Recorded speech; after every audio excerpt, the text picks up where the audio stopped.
I'm Jamie and welcome back to my channel. Today I'm going to be talking about Series 4, Episode 4 of Ghosts. Now, out of all of the videos I've done on this so far, I feel like this one needs the biggest spoiler warning. So if you haven't seen this episode, then please do not watch this video because I don't want to spoil it for you. So yeah, hopefully it's just people who've seen this episode now. And yeah, let's talk about what on earth happened in this episode.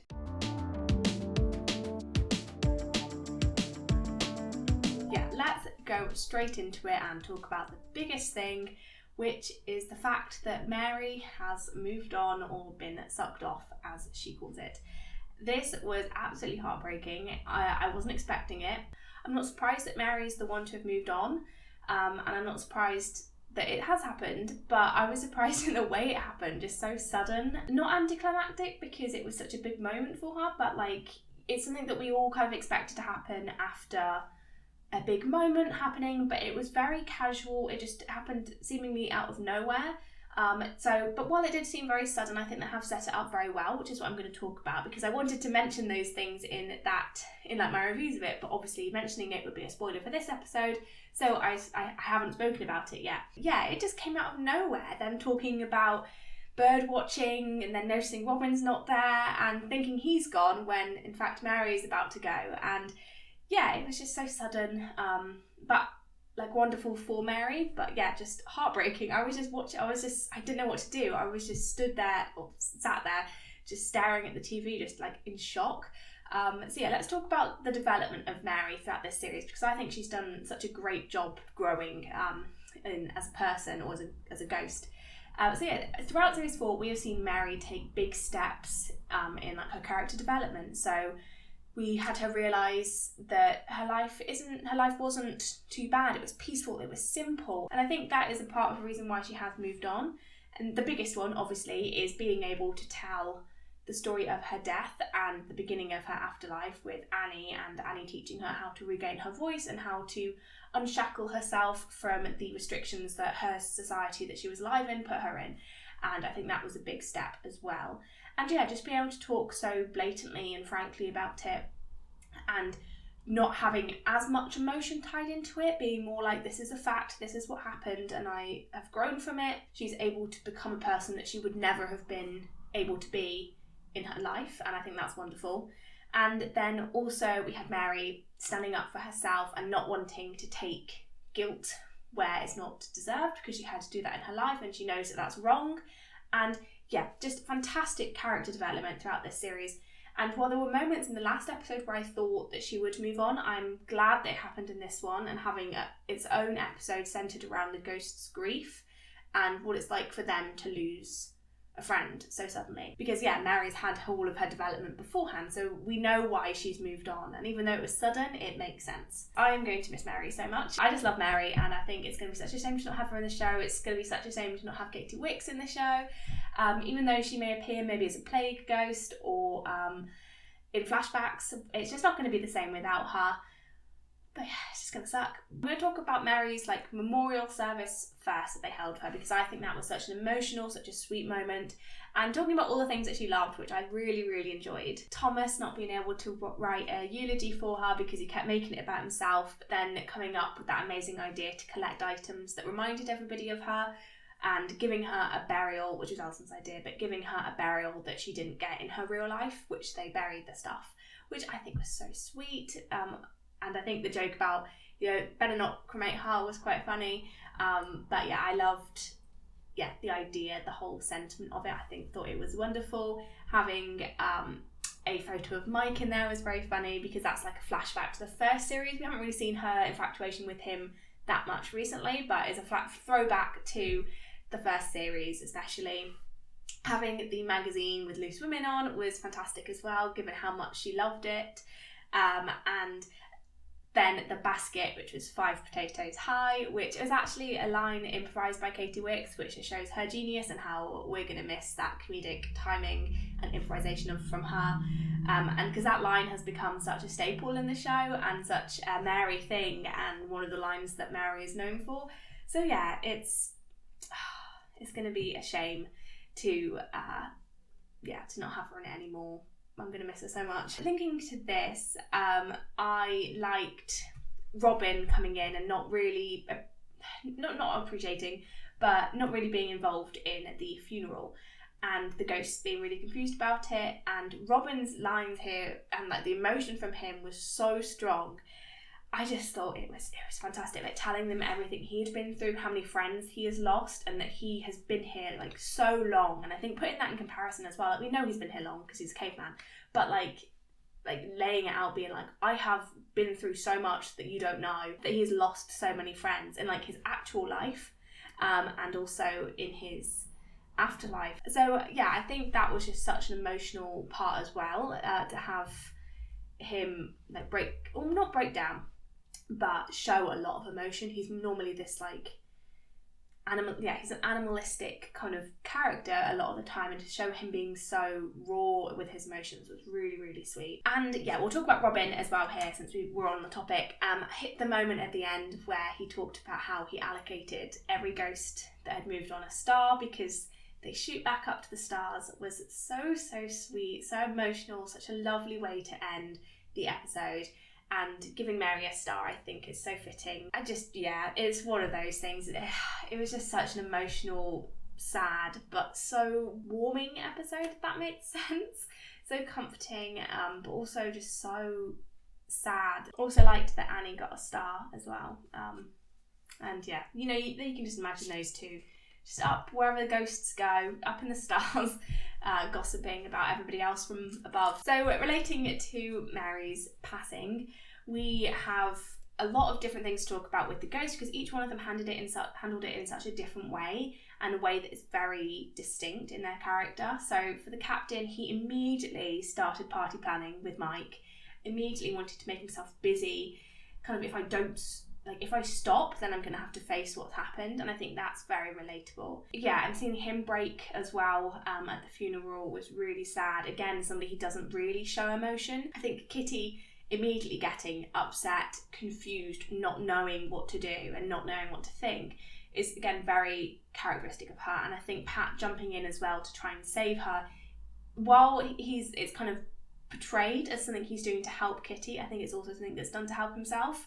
It's then again he can show responsibility, and that not that he's affected by it, because he is, but giving him something to do as well, giving him a purpose that can distract himself from being really, really sad about it. That whole bit with like Pat trying to think of what happens in the afterlife and explaining it to Kitty, it was very funny, but it was also very sad as well. Kitty telling everybody else, like calming everybody else down, and with the stories of what happens was very sweet, and very funny, and Pat not really knowing what to do.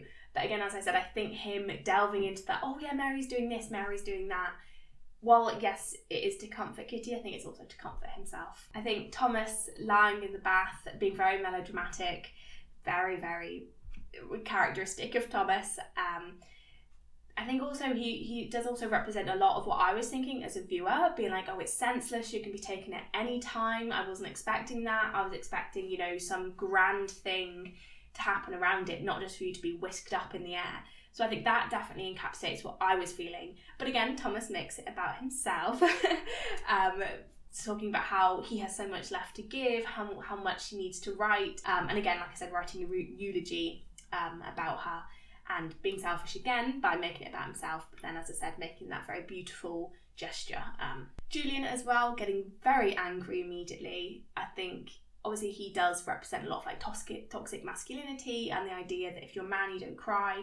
So I think him getting angry is very relatable to a lot of people, or not relatable to themselves, but it's something that you do see a lot, and expressing his emotion through getting angry at other things and other people, that like very, very tiny things, and getting extremely angry at it. And I think, again, as I said, that they're very reminiscent of what we see a lot of, particularly men, but not exclusively, do. So I think, yeah, the character development and just the characterization of everybody here is just fantastic.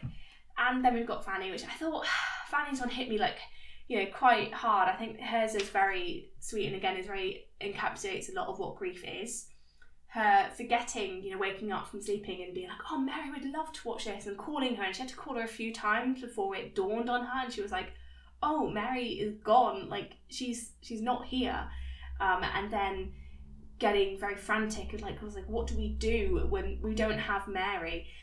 when at first she was like, it's what she would have wanted, and I think, you know, thinking, oh, they're at peace, and then realising, oh no, they're gone, like they're not here, is very, very sad. And I think, yeah, and then the whole being like, oh, we need to mourn properly, we need to remember her, and almost that fear that you're going to forget them, which, yeah, is a very, very sad episode. There is a lot to talk about. And then Alison as well, just being heartbroken, but then also having to deal with all the other ghosts' ways of expressing grief, and also having to deal with Mike's party planning, which we'll talk about in a bit. But overall, the captain having to tell Humphry, I thought that was such a great step for him to be able to, yes, he is doing what he does and taking charge, but he's doing something that I think takes a lot of bravery. And, you know, to be able to tell somebody that somebody's no longer there is very sad, and I think he did a great job. It was just such a wonderful, sad episode, and yeah, just heartbreaking. And then we had all of that sadness contrasted with this massive fun kids party. I did like this side plot very much. I think it's very hard to do a good side plot when you've got such a big thing happening in the main plot, but I think they did a great job. The contrast was great, having Alison, you know, having to put on a happy face while they're doing this party when she's dealing with such a heavy emotional load, which, yeah, I think, again, people just having that expectation just have to get on with everything. And Mike doing a great job allowing Alison to go off with the ghosts while he takes over the party. I think was quite great, and I just love the whole idea of them mistakenly doing an old person's party for a kid's party. I thought it was very funny. But yeah, just the struggles of turning all these things that he's planned. Like, he did a great job planning a party in the first place, for then it all to kind of fall apart, but then rebuild itself to be something amazing. I thought the cake was great, a great way of splitting that up. I like the whole Mad Hatter's tea party was such a great idea. As a kid, I would have loved that. And yeah, I just really, really liked it. And also, one thing that I think has come from this episode, I did see someone else mention it as well in relation to other episodes, but I think maybe in the Christmas episode, maybe in the next series, there may be a thing about Mike and Alison having children, because there was a moment of realisation, I think, for both people that, like, you have to, you know, celebrate life, and Mike realising that he's actually quite good with children, it's not something to be scared of. Alison realising that, wow, this man is amazing and he's so responsible and he's done such a great job and he's really good with children. I think kind of a moment there for both of them. But one funny thing that people did mention was there have been a lot of egg references this series, so maybe that's implying something. And also Alison eating all the crisps, patting her belly and being like, oh, I'm full of potato now. Which, again, just a normal thing to happen, but with everything else, a lot of people are piecing it together and being like, maybe in the future they will have a child. And I think I did mention in one episode, because we had the baby, like Mike's niece or nephew, I can't remember, interacting with the ghosts, which I think would be really sweet to see. You know, what would happen if someone who can see ghosts as a child, like, would that child be able to see ghosts? But I think it'd be a great plotline anyway. So yeah, that's just one thing that I think people have noticed a lot, and I really liked that. I think a big question that this episode poses is what needs to happen for a ghost to move on? Because, as I said at the beginning, we were all under the impression, at least I was under the impression, that, yeah, it would happen after a big moment. So for Mary, I would have thought it would happen immediately after she revealed her death story and, you know, what happened to her. That's when I thought it would happen, so I was very, very scared in that episode, and when it didn't happen I was like, oh, okay, we're good. Nope. But yeah, so I think it's just quite an interesting idea that it doesn't happen immediately, it's something that happens afterwards. Like, maybe she realised she was finally completely at peace and that's why she moved on. And I did have a viewer message me on Twitter with some ideas of why she moved on, and it was a lot to do with trauma, which I thought was a very interesting idea. But one of the things that he said was it was a huge amount of closure for her life and the trauma surrounding her death. It makes sense that that was all she needed to move on, and gives a great example of what some of the other ghosts would need to get past to move on. And they use Captain as an example, being like, the Captain would need to move on from the war, he would need to come out, he would need to stop going by his rank and go by his name, and then get over the traumas of the war and his repressed sexuality. I think that's a very good idea, and I think it definitely links to what we've seen with Mary. And I think guess with Annie moving on as well, because she gets over the fact that she didn't immediately get into heaven. She gets over stuff quite quickly. But I think just because a lot of the ghost stories we've like been not told about, but like, you know, films and everything, it's always that ghosts have this unfulfilled purpose and they need to complete it to be able to move on. Whereas I don't think Mary had a purpose to be there, but more of a case of being like she was almost trapped by society and like needed to be at peace or be free before she could move on. And I feel like we finally got that, but I don't know, it's such a difficult thing. Maybe it's an individual thing for each ghost, who knows. But I think the setup throughout this whole series has been fantastic, and I think it makes a lot of sense in the whole show and in the episode in the series. I think it's just, they've done such a great job, and I'm very, very sad about it. I really wish it didn't happen, but I'm glad. It's a good idea. I loved the episode, and it did lead to a lot of character development for all the other characters, which I thought was great. And I don't know how I kept this such a good secret. In the podcast, I haven't listened there. There's like a BBC Sounds podcast, which is very good. I highly recommend. But they had Mary on they had Katy Wix on in the second episode of it, talking about Mary. And one of the questions a viewer asked was like, do you think Mary will ever move on? And I think Katy did such a good job with her answer. And also in the trailer, like we should have pieced together that a ghost would move on because of like the whole glowingness. I thought that was related to the fire or something like that, but I think they did a great job with having Annie move on. So Mary was in the trailer with the whole light thing that everybody else had. So it wasn't giving it away that Mary is the odd one out who's not having this whole glowiness going on.